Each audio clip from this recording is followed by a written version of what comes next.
Louvado seja o Senhor. Livro do profeta Isaías, capítulo de número 10, versículo de número 27. Louvado seja o Senhor, que reina e vive para sempre. Diz assim o texto: acontecerá naquele dia que o peso será tirado do teu ombro e o seu jugo do teu pescoço, e o jugo que será despedaçado por causa da unção. E acontecerá naquele dia que o peso será tirado do teu ombro e o seu jugo do teu pescoço, jugo que será despedaçado por causa da unção. Feche os teus olhos, incline a tua fronte. Pensamos em Deus, eterno Deus, Pai que está nos céus. Graça te damos, Senhor, pela oportunidade de nessa noite podemos compartilhar a tua palavra. Senhor, vem sobre nós, Espírito Santo, professor, ensinador por excelência, que nos lembrará de tudo quanto nós temos visto e ouvido da tua parte, Senhor. Nos dá nessa noite, Senhor, ouvidos atentos, e a tua palavra possa descer, Senhor, ao nosso coração e ela possa produzir em nós a fé, para que possamos, Senhor, vencer e suportar no dia da aflição. Através da tua palavra, Senhor, nós podemos vencer e sermos mais do que vencedores. Por isso nós queremos nessa noite, Senhor, rogar a ti, Senhor, que venha sobre as nossas vidas e os nossos corações, derramando sobre nós a tua unção. Unção conforme o profeta Isaías diz que não só, Senhor, será tirado o jugo, Senhor, mas ele será despedaçado. E nós cremos na tua palavra que é a verdade, Senhor. E eu te glorifico, eu te exalto, adoro o teu santo nome, Senhor. Em Cristo Jesus nós oramos. Amém e amém, Jesus. Amém, irmãos? Podeis assentar, queridos, você que está em casa também. Eu sei que é difícil a gente prender a atenção na nossa casa, mas se você puder por um instante prender a sua atenção, eu tenho certeza que Deus vai falar conosco através da sua palavra. A palavra de Deus, ela é tremendamente poderosa, irmãos. A palavra de Deus, ela tem poder em si mesma. A palavra de Deus, ela é atual. A palavra de Deus é inerrante, ou seja, ela não produz falha em si mesma. A palavra de Deus faz exatamente aquilo para a qual o próprio Deus a destinou. Então a palavra de Deus opera tudo em todos. O principal agente é a fé. Você precisa crer. Aleluia, Jesus. Eu gostaria de nessa noite falar sobre uma terceira unção do ciclo que nós pregamos de duas unções. Nós pregamos a primeira unção, a chamada unção do leproso. Quem estava naquela mensagem? Levante a sua mão. Está disponível para os irmãos ali no Facebook. A segunda mensagem nós falamos sobre a unção sacerdotal. Quem estava naquela mensagem? E a terceira mensagem é de hoje, a unção real, ou unção de rei. A Bíblia nos fala que existe no Velho Testamento esses três tipos de unções. 3 é um número bíblico para plenitude. Que número que é, irmãos? Plenitude. Nosso Deus é um Deus de plenitude. Por isso nós cremos, nós pentecostais cremos num Deus trino. Um Deus que é uma só pessoa. Por causa da sua essência, Ele é Deus em 3 pessoas. Isso dá um nó na cabeça, irmãos, das pessoas, porque é difícil para as pessoas conseguirem entender como nós temos um Deus com 3 distintas personalidades. É justamente porque Deus é pleno. Aleluia, Jesus. Por isso nós cremos num Deus que é Pai, nós cremos num Deus que é Filho, e nós cremos num Deus que é Espírito Santo. Por isso que o apóstolo Paulo vai e diz para mim e para você, e que o Deus de paz, ou seja, o Deus pleno, Deus Pai, o Deus Filho, Deus Espírito Santo, vos consagre em tudo, também em plenitude, porque nós cremos, pentecostais, nós cremos que o homem, ele tem uma tricotomia. O que é uma tricotomia, pastor? Que nós, seres humanos, somos em essência corpo, alma e espírito.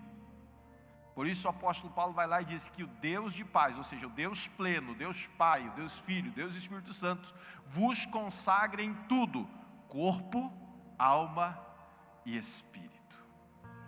Amém, irmãos? Por isso Deus tem nos convidado a vivermos a tripla unção de Deus. Essa unção, ela era especialmente vivida no tempo dos juízes. Juízes eram homens que recebiam da parte de Deus tripla unção. Quais eram as tripla unção? Da santificação, a unção sacerdotal e a unção de governo. A unção real nada mais é, irmãos, que uma unção de governo, de poder, de autoridade. Mas para que nós possamos alcançar esse tipo de unção, pastor, ela é específica para uma pessoa? Não, meu irmão. Deus tem dado a todos quantos desejarem. O grande problema nosso é que nós vamos ter que passar pela unção do leproso. Qual é a unção do leproso, pastor? É o rito de purificação. Nós precisamos estar purificados. Nós precisamos, para poder entrar lá no último estágio, por exemplo, o tabernáculo era um local pleno. Por que era pleno? Porque havia o átrio, o santo lugar e o santíssimo lugar. Para que você pudesse acessar o santíssimo lugar, se você fosse um sumo sacerdote, por exemplo, você precisava, primeiramente, no rito do dia do Yom Kippur, o dia que se entrava, o dia do perdão, o único dia no ano que se entrava no lugar santíssimo, ele precisava passar por todos os estágios do sacrifício, da purificação, da lavagem de mãos e pés, da queima do incenso diante do Senhor com a aspersão do sangue, para poder entrar na presença do eterno Deus. Muitas vezes nós queremos só o melhor de Deus, mas nós não passamos lá pela purificação, nós não passamos pela santificação, que é a separação. Santificação não é algo que você faz por você mesmo. É impossível você se santificar a si mesmo. Como assim, pastor? Eu passei a minha vida inteira ouvindo que eu tinha que me santificar para Deus. O grande problema, irmãos, é o conceito da palavra.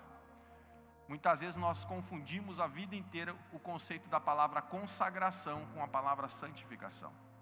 A palavra consagração é a palavra que expressa exatamente isso que você pensa.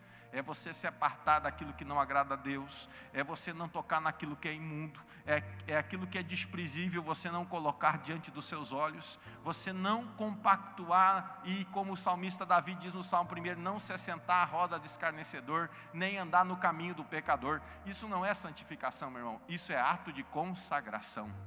Isso é o que você faz para Deus. É isso que você exprime para Deus. Eu vou me consagrar ao Senhor, eu vou praticar um jejum na minha vida e não vou participar de alimentos, vou me abster. Isso é consagração. E santificação é quando a presença de Deus está dentro de você, porque a Bíblia diz que o Deus de paz vos santifica em tudo. É só quando Ele está presente, meu irmão, é que o lugar é santo. Lembra que quando Moisés chegou diante do Senhor ali no monte, o Senhor fala para ele o quê? Moisés, tira a sandália dos teus pés, porque o lugar que você está pisando é santo. Por que que aquele lugar, um lugar no meio do deserto, lá na península do Sinai, se tornou um lugar santo? Porque Deus se manifestou através da sarça ardente e transformou aquele lugar num lugar santo. Aleluias! Você sabe por que que Moisés pedido a ele para que tire a sandália dos pés? Porque Deus vai trabalhar naquilo que já está no seu coração. Moisés passa 40 anos no Egito, e na cultura egípcia ninguém se apresentava diante de uma divindade. Se você pegar os hieroglifos egípcios, por exemplo, você vai ver que toda vez que um ser humano se apresentava diante de uma deidade egípcia, ele estava descalço. Moisés tinha aquilo na sua mentalidade. Sabe por quê? Porque Deus vai trabalhar com alguma coisa que já está no seu coração. E quando aquela voz sai de dentro da sarça dizendo: tira a sandália dos teus pés, porque o lugar que você pisa é santo. Opa, Moisés deve ter dito no seu coração: é um Deus que está falando comigo. Quem está entendendo, diga amém. Aonde a presença dele está, ele santifica, irmãos. Porque muitas vezes crentes e pessoas que seguem a sua religiosidade, e eu não estou criticando a religião, meus irmãos, eu não estou criticando o religioso, eu sou religioso. Credo, pastor. Sim, a palavra religião quer dizer aquele que está ligado com Deus. Tem mais alguém que é religioso aqui? Sabe por que as pessoas confundem religião e religioso com religiosidade? Porque a religiosidade expressa a liturgia das religiões. Mas a palavra religioso quer dizer aquele que foi religado com Deus, aquele que foi ligado novamente com a sua deidade. Eu fui ligado a Deus através de Jesus Cristo, meu Senhor. Eu fui comprado, lavado, purificado, redimido no sangue do Cordeiro. E eu pratico todos os atos que a Bíblia diz que é para mim praticar. Eu pratico tudo aquilo que a Bíblia diz que me aproxima de Deus. Muitas vezes nós criamos uma certa palavra de repúdio, entendendo que os atos da religiosidade, que são as liturgias religiosas, e era isso que era criticado por Jesus aos fariseus. Porque eles transformaram não a religião, mas os atos da sua religião como elementos de salvação. Enquanto que a palavra de Deus diz que o único meio do homem ser salvo é crendo em Jesus Cristo como seu Salvador. Por isso que a carta aos Romanos é uma carta da justificação. Romanos capítulo 5 vai dizer: sendo pois justificados por Deus, é Ele quem nos justifica e também nos santifica. Sendo pois justificados por Deus, temos paz com Ele. Que maravilha! Por isso que é a presença dEle que nos santifica em tudo. Então, quando nós passamos pela unção do leproso, quando nós passamos pela unção do sacerdote, ou seja, a unção que purifica, passamos pela unção que santifica, porque a santificação é o que? Separação. Quando dizemos eu sou santificado nele, sabe o que você está dizendo? Eu estou separado por Ele, para atos de justiça.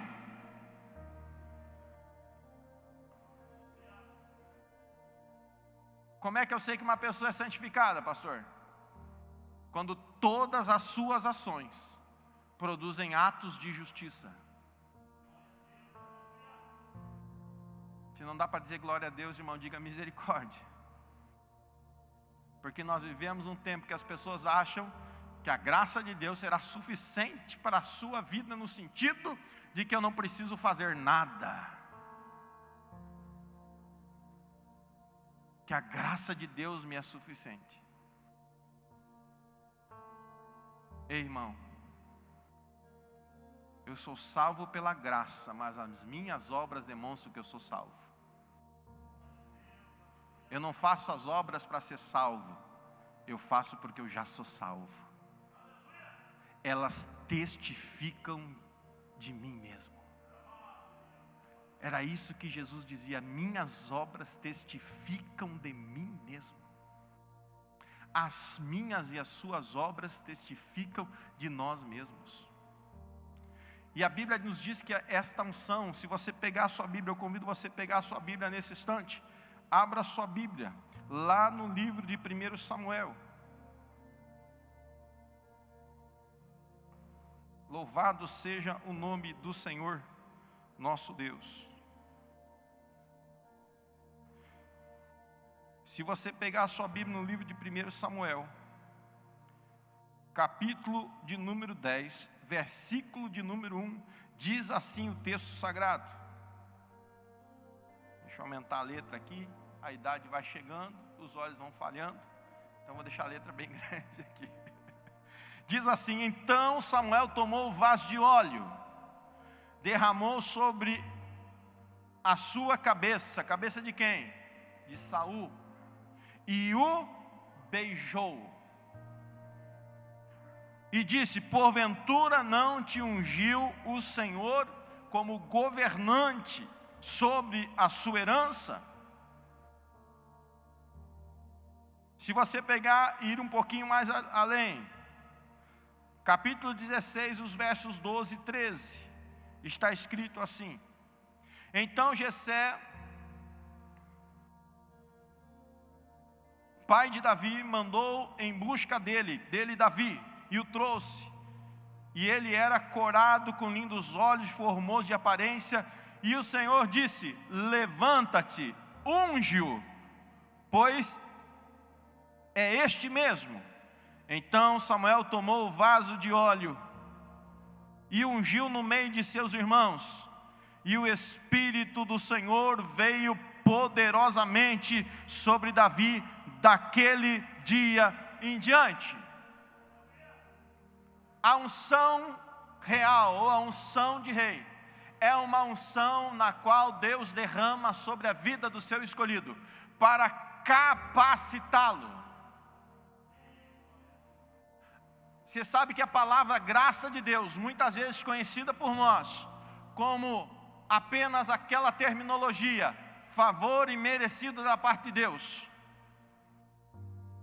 Só que quando você lê na carta de Paulo dizendo: aproximai-vos junto ao trono de Deus, ao trono da graça, a fim de alcançardes graça e misericórdia. Se você olhar a terminologia graça neste texto bíblico, não tem nada a ver com favor imerecido. Tem a ver com o que, pastor? Poder de capacitação. O texto original vai dizer capacitar, encher de poder e autoridade.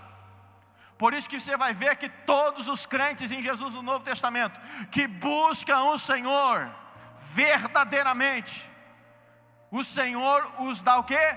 Poder e autoridade. Mas está escrito lá em Atos dos Apóstolos: mas recebereis poder ao descer sobre vós o Espírito Santo de Deus. Você vai receber o quê? Graça, poder de capacitação, poder de governo. Deus tem dado aos seus filhos poder.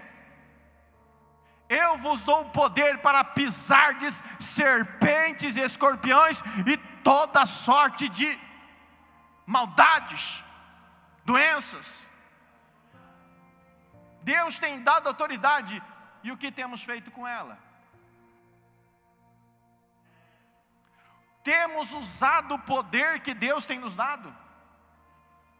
Você sabe que um dos tipos bíblicos, irmão, de governo, de autoridade é o cajado? Você sabe por que Moisés, Deus manda ele levar um cajado para o Egito? Se você gosta daqueles filmes com temas egípcios, você vai ver que o faraó, no seu sarcófago, ele está com duas coisas na mão. Quem já viu esses filmes? Ninguém viu esses filmes, né? Crente não vê filme, né, irmãos? Não, crente não. Sangue de Jesus tem poder. Você vai ver que lá no sarcófago, geralmente esculpido, entalhado em ouro, muitas vezes, você tem lá um faraó com os braços cruzados, e numa mão ele tem o quê? Um cajado e uma vara. Não foi por acaso que eu li o Salmo 23 no início do culto? O que Davi dizia? O Senhor é o meu pastor.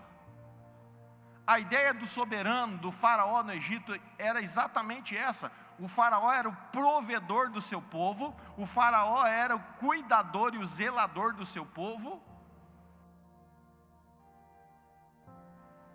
Ele era aquele que governava sobre o seu povo e conduzia o seu povo. Como é que você faz para libertar um povo que está escravizado por mais de 400 anos dentro da terra do Egito? Claro, não foi todo o período que Israel foi escravo no Egito, mas uma parte final, quando o faraó já não conhecia mais José. mas durante aquele tempo foi muito afligido. E agora, como você fazer que um povo entenda que é Deus que está agindo no meio deles? Deus faz o quê? Moisés, pega o teu cajado. Mas no nome de quem que eu vou? Que prova que eu vou dar para eles? Quem és tu? E o Senhor faz alguns testemunhos e maravilhas, transformando, por exemplo, o cajado de Moisés diante dele em serpente.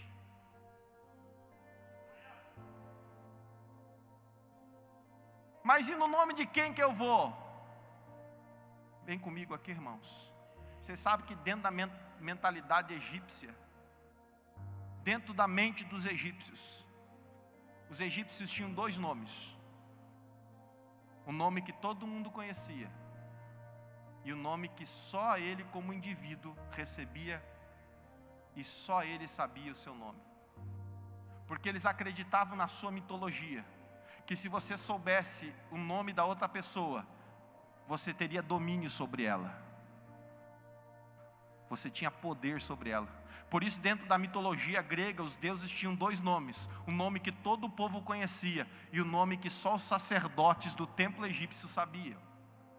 Por isso, quando eles queriam o favor daquela divindade, eles não chamavam eles pelo nome comum, eles chamavam o nome que só a divindade sabia. Quem está entendendo, diga amém. Então os sacerdotes dominavam sobre as deidades e os obrigavam a fazer os seus favores. Então quando Moisés, olha que Deus é tremendo, sim ou não, irmãos? Quando Moisés pergunta: qual é o teu nome? Sabe o que Deus fala? Ele fala o nome dele, irmãos? Não. Ele fala: eu sou o que sou. Sabe o que Deus estava dizendo para Moisés? Porque ele era um egípcio de coração. Ninguém sabe o meu nome. Sabe por quê, Moisés? Porque ninguém domina sobre mim. Ninguém é maior do que eu. Eu sou o que sou. Quem está entendendo, irmão, diga amém. Aí você começa a entender o porquê que os judeus até hoje não falam o nome de Deus. Apenas pelas 4 letras do nome de Deus, o tetragrama. Porque não existe nenhum Deus maior que o nosso Deus. E eu tenho uma boa notícia para você, meu irmão. Você sabia que tem um nome seu que ninguém conhece? E que ele faz parte das 7 bem-aventuranças do vencedor que está lá em Apocalipse? Quem já leu isso na Bíblia? Meu Deus, irmão, tem que ler Bíblia. Sabe o que está escrito lá? Ao que vencer, dar-lhe-ei uma pedrinha branca, com um novo nome escrito nela. Um nome que ninguém conhece. Só os vencedores vão receber esse novo nome. Só quem vencer. Sabe por quê? Que Deus está dizendo? Deus pega lá da mitologia e diz assim, ó: ninguém vai ter domínio mais sobre você. O que vencer o pecado não terá mais domínio sobre ele. O que vencer a morte não terá mais domínio sobre ele. Ao que vencer, dar-lhe-ei uma pedrinha branca com um novo nome escrito. Aleluia! Você está entendendo isso, meu irmão? Aleluias! Mas como é que eu vou vencer? Você precisa de autoridade, meus irmãos. Como é que eu vou conseguir vencer, pastor? Se você tiver unção de rei. A Bíblia diz na epístola de Pedro que o Senhor tem nos feito reis e sacerdotes. Capítulo 2. Você é um rei, meu irmão. Você, minha irmã, é uma rainha do Senhor. Você tem recebido da parte de Deus a autoridade. Eu vos dou poder.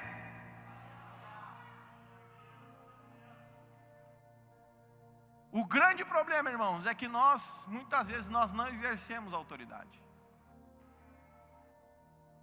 nós não temos usufruído dessa autoridade que Deus tem nos dado. A Bíblia diz que nós precisamos resistir o diabo, e ele fugirá de nós.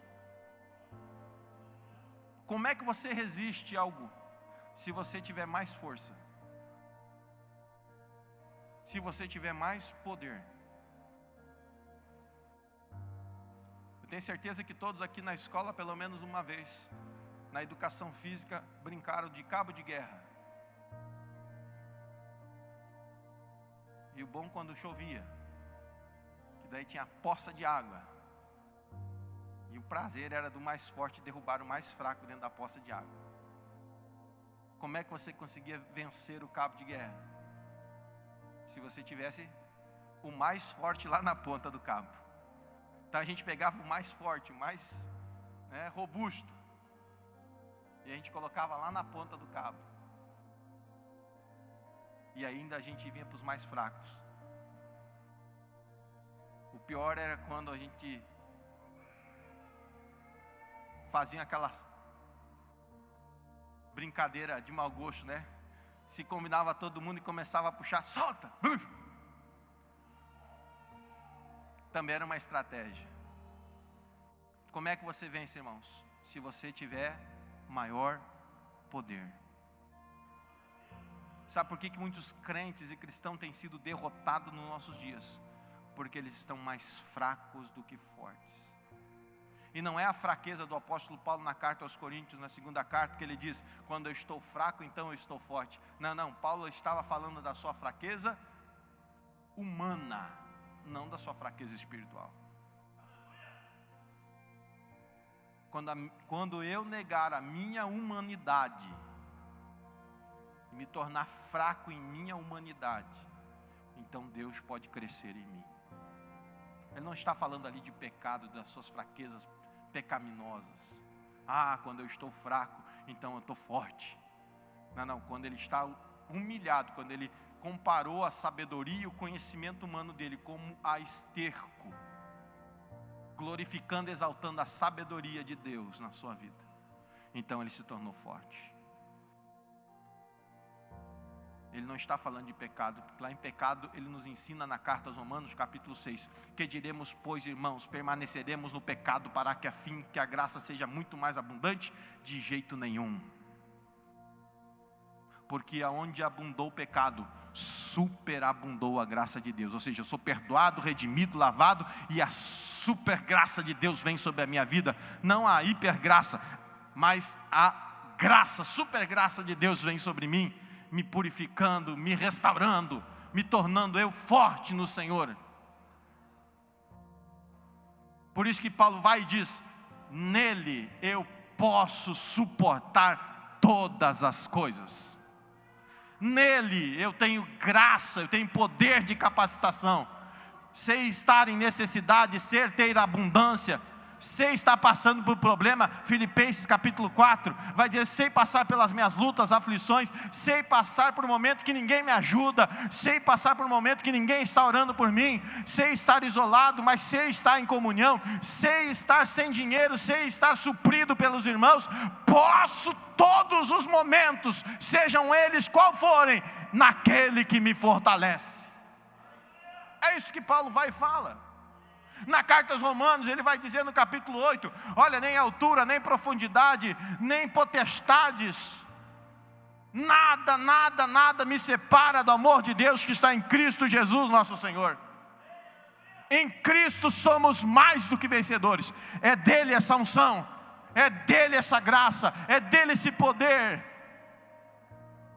E uma das principais características do ungido de Deus, sabe qual é, meus irmãos? Ele não se alegra com a injustiça, porque ele é cheio do Espírito Santo. Quem entendeu, diga amém. Você sabe, irmãos, Saul era uma bênção. A gente só conhece o lado ruim da história de Saul. A gente só conhece o lado em que ele encheu Samuel de desculpas para meter a mão no sacrifício que ele não deveria ter colocado. Mas enquanto ele não sai da sua posição, Saul era uma bênção. Se você pegar o capítulo 9 de 1 Samuel, você vai ver que o Espírito do Senhor se apoderou de Saul. Quando ele encontrou os profetas, o Espírito de Deus se apoderou dele, ele profetizou junto com os profetas. Quando ele teve as notícias ali no capítulo de número 10, que Jabes de Gileade havia sido sitiada, ele se indignou e o Espírito Santo tomou ele e disse: eu não aceito essa injustiça contra os meus irmãos, e quem é comigo e quem não é comigo é contra mim. E ele foi em resgate e auxílio dos seus irmãos, cheio do Espírito Santo. E a Bíblia diz que quando nós somos cheios do Espírito Santo, nós não nos alegramos com a injustiça. Um sinal de uma pessoa cheia do Espírito Santo não é daquele que adora dar uma palavra profética para sentar a marreta no irmão, mas é aquele que adora ser um agente de Deus de transformação. Alguém que quer resgatar, transformar. Alguém que quer restaurar. Foi isso que Saul fez naquele dia. Ele restaurou os homens de Jabes de Gileade, que queriam ser destroçados naquele dia, que queriam ser envergonhados naquele dia. Mas o Espírito Santo encheu a vida de Saul, o capacitou para a batalha. Ei, meu irmão, é o Espírito Santo que te capacita para vencer as suas batalhas.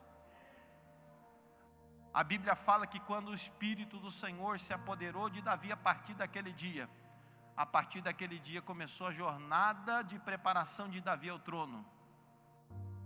Mas todos os estágios vencidos por Davi, do leão, urso e Golias, foi porque o Senhor era com ele.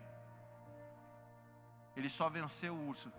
Como assim, pastor? Se você não leu a Bíblia direito, irmão, você vai ver que lá antes de Davi enfrentar o gigante Golias, a Bíblia diz que ele foi diante do rei Saul. O rei Saul pergunta para ele: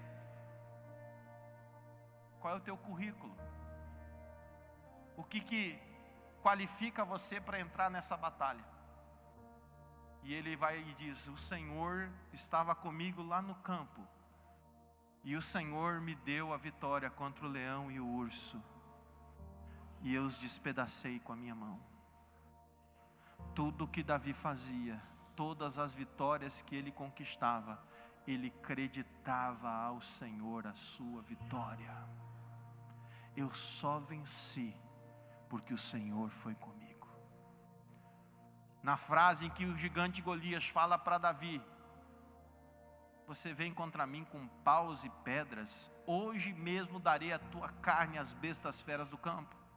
Davi olha para o gigante Golias e diz: você vem contra mim com espada e escudo, mas eu vou contra ti, em nome do Senhor dos exércitos.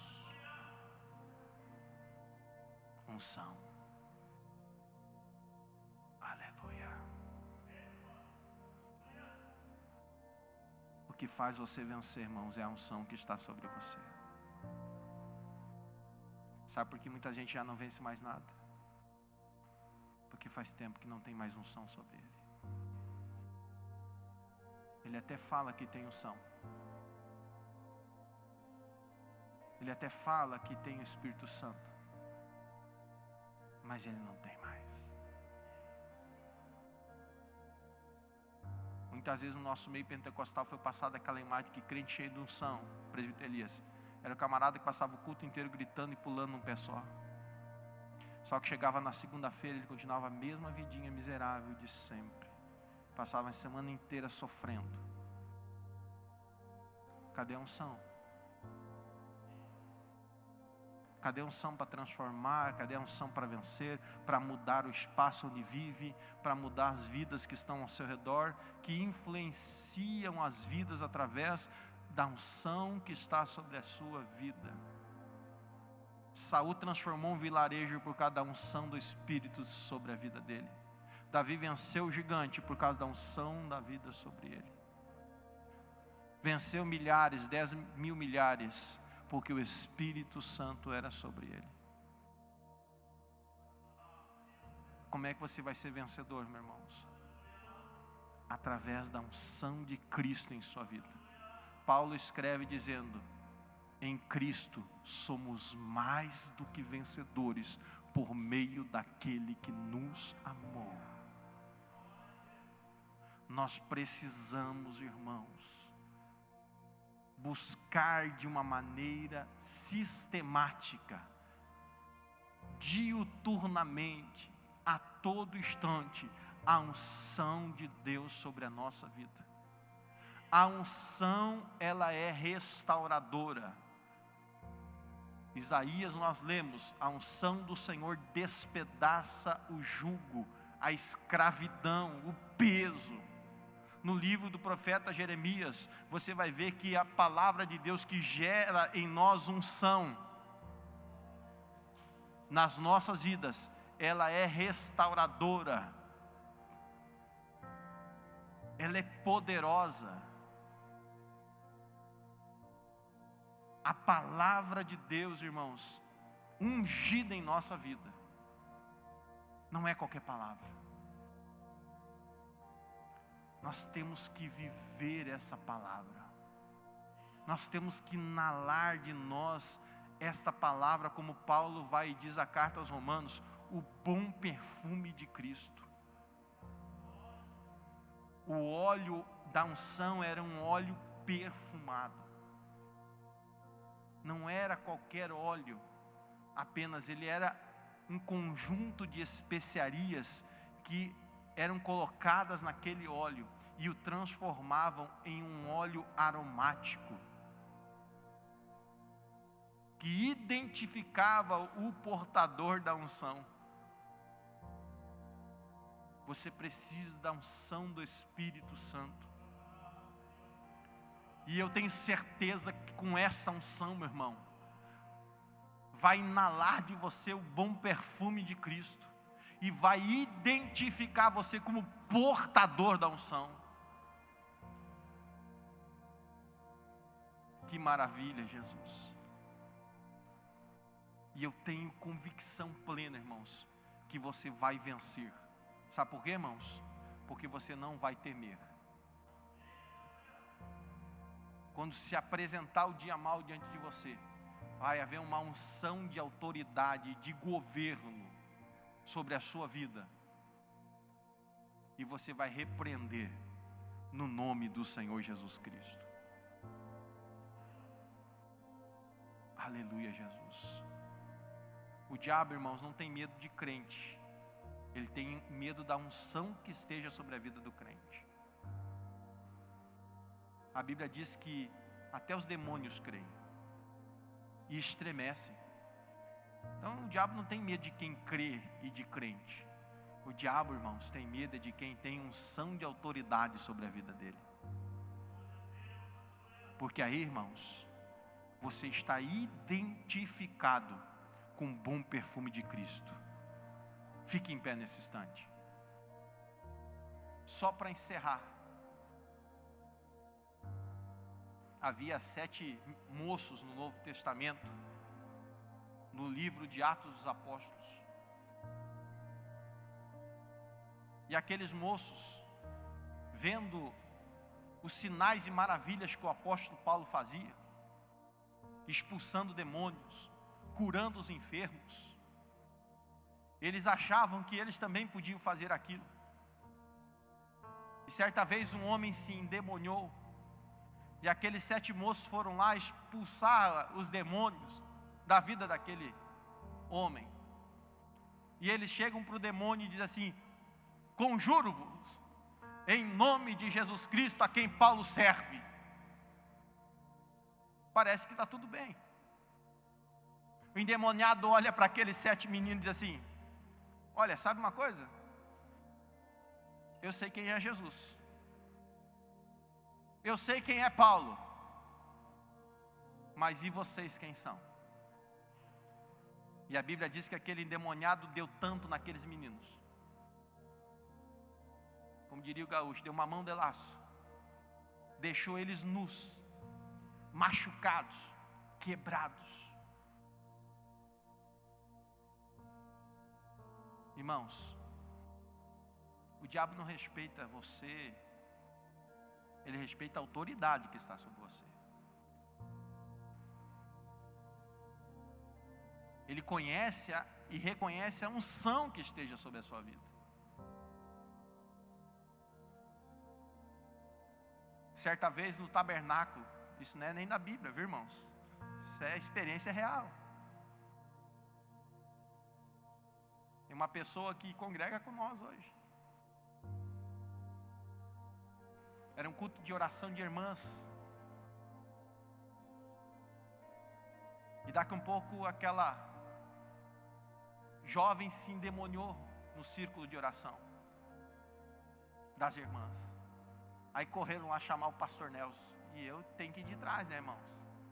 Ele já batia na janela do meu quarto e dizia: vamos, vamos.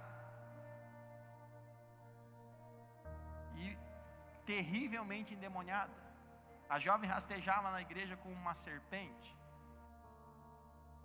Sabe como é que o pastor Nelson é, né? Aí já tinha lá umas irmãs agarrando lá, endemoniada. E o pastor Nelson: solta, solta. Não, solta. Aí veio uma outra irmã, deu uma rajada de língua estranha. Blá, blá, blá, blá, blá, blá, blá, blá. A endemoniada olhou para ela: eu também sei fazer. Blá, blá, blá, blá, blá, blá, blá.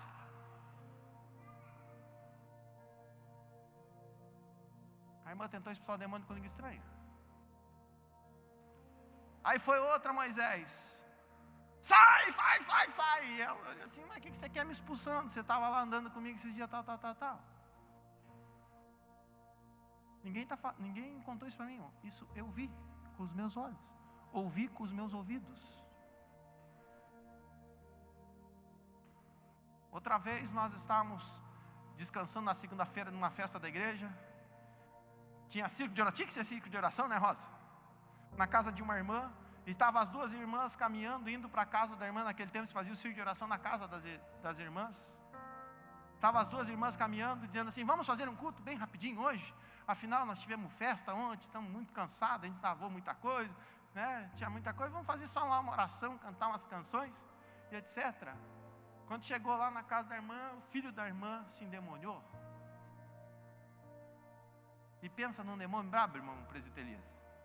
Aquele que você expulsa um, entra dois. A endemoniada olhou para a cara das irmãs e disse assim: e aí, vamos fazer um culto rapidinho hoje? Vocês vão passar a noite comigo aqui. Moisés, o desgraçado, profetizou. Adivinha, chamaram quem? A dupla dinâmica, pastor Samuel, pastor Nelson. E fomos até às 5 da manhã expulsando aquele demônio. Porque saía um, entrava outro. O diabo tão descarado, o pastor Nelson sentou uma hora na cama, assim, irmãos. Botou a cabeça assim, enquanto o outro irmão orava. E o endemoniado olhou para o pastor Nelson e disse assim: está cansado? Olha, atrevido, irmãos. O pastor Nelson deve estar nos assistindo, ele deve estar lembrando disso. Aí o pastor Nelson olhou para o diabo e disse assim: não, estou me recuperando. E eu também. Você já pensou numa coisa dessa? Até que o Senhor deu uma inspiração, o pastor Nelson começou a orar em volta da casa. Quando ele botou o pé na porta de novo, o diabo disse assim: vamos negociar? Ele disse: não, você não tem negócio nenhum.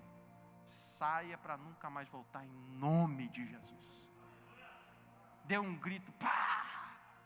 Você sentiu os demônios saindo pelo teu corpo, passando entre o teu corpo. O diabo não respeita a sua identidade civil, irmãos. Ele respeita a tua identidade do céu na sua vida. Aqueles que são marcados pelo sangue do Cordeiro. Por isso que a Bíblia diz: eu vos dou poder e autoridade. É essa unção que o Senhor quer dar na vida dos crentes, irmãos. Eu não sei como é que está a sua vida, eu não sei como está a sua vida em casa, eu não sei quais são as lutas, ansiedades, mas eu quero dizer para você: há uma unção de poder disponível para você em nome de Jesus. Põe a mão sobre o seu coração, eu quero orar com você nesse instante. Quem sabe você tem vivido esses tempos de qualquer maneira, até mesmo, quem sabe, desanimado. Mas você sabe, irmãos, que o Espírito Santo de Deus,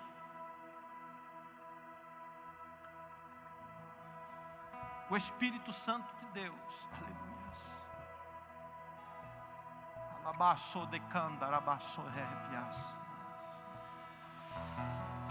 Me traz a lembrança que o Espírito Santo, que um dos significados da palavra do Espírito Santo no original quer dizer dínamos. Com os teus olhos fechados, eu sei que os mais novos talvez nem conheçam, mas olha, você vai entender, meu irmão. Oh, glória a Deus. Antigamente tinha aqueles faróis de bicicleta, e lá na roda da bicicleta tinha um dínamo. E enquanto você pedalava, o dínamo ele girava, produzia energia e acendia o farol. Quanto mais rápido você pedalasse, mais forte era a energia, mais luz tinha. O Espírito Santo é esse dínamo na nossa vida, irmãos. Só que para produzir poder, luz, você precisa andar. E o grande problema é que você muitas vezes está parado, não anda, não se mexe. E o nosso Deus é um Deus de movimento. E Ele está dizendo para você: levanta, meu filho, levanta, minha filha, ande, ande, corra, corra, porque quanto mais você correr, quanto mais você se movimentar, mais o Espírito Santo vai agir na sua vida, mais luz você vai produzir, mais o diabo vai ter que fugir, porque o diabo não aguenta a luz do crente, o diabo não aguenta a luz do Senhor brilhando através da sua vida. Então te anima, meu irmão, levanta-te, meu irmão, seja cheio do Espírito Santo, desperte, meu irmão, te coloque em pé, deixa de estar prostrado, deixa de estar caído, deixa de estar parado, levanta-te, te dispõe. Assim como o Senhor falou ao profeta: levanta-te, eu falarei contigo, diz o Senhor. O Senhor tem uma unção para a sua vida. O Senhor tem um poder de capacitação para a sua vida. O Senhor tem autoridade a teu respeito. E recebereis o Espírito Santo, que há de vir sobre vós, e ser-me-eis testemunhas, tanto em Jerusalém, em Samaria, Judeia e até os confins da terra. Através do poder de capacitação do Senhor, através dessa unção de rei sobre a sua vida. Aleluia. Que o Senhor te fortaleça, meu irmão. Que o Senhor te fortaleça, minha irmã. Que o Senhor te encha do seu Espírito e te capacite, para que você seja mais que feliz, ou seja, um bem-aventurado mais do que feliz. Sejas vencedor. Que você tenha a promessa de receber as 7 bem-aventuranças do crente. Aleluia, Jesus. Senhor, Tu sonda os nossos corações e Tu nos conheces. Oh Senhor, nessa hora nós rogamos sobre a vida de cada um dos Teus filhos, tanto aqui na igreja quanto aqueles que estão em casa. E Davi sabia, Senhor, que ele podia perder tudo. Ele sabia que ele podia, Senhor, perder o trono. Ele sabia que ele podia perder o reino. Ele sabia que podia perder a casa. Ele sabia que podia perder os filhos. Mas no Salmo 51, Senhor, nós temos uma convicção. Ele sabia que ele não podia perder a Tua presença. Ele não podia perder o Teu Espírito, porque ele sabia que ele só conseguiu o trono por causa da presença Tua. Ele só conseguiu, Senhor, vencer as lutas por causa da Tua presença. Ele só conseguiu conquistar o que conquistou por causa da Tua presença. Então, Senhor, a Tua presença é o que importa.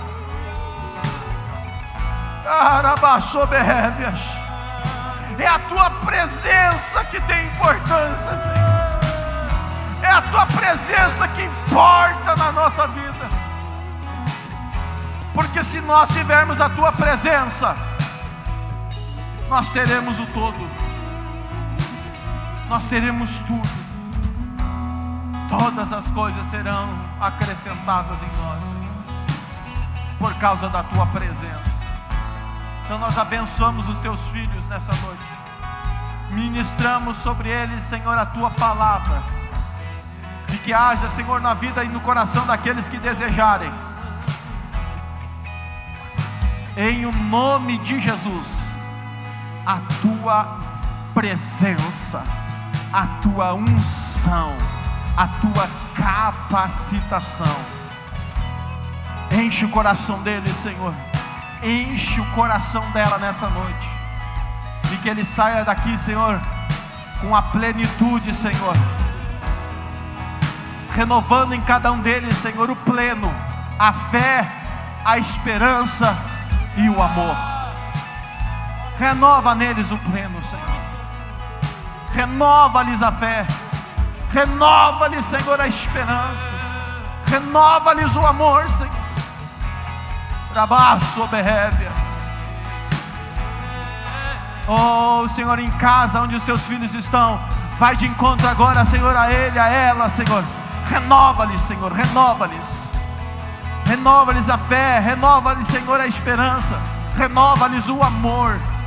Em nome de Jesus Cristo, teu Filho, nós oramos. Em nome de Jesus Cristo, teu Filho, nós clamamos. E abençoamos, Senhor. Em nome de Jesus Cristo. Amém e amém, Senhor Jesus. Irmãos, que Deus os abençoe.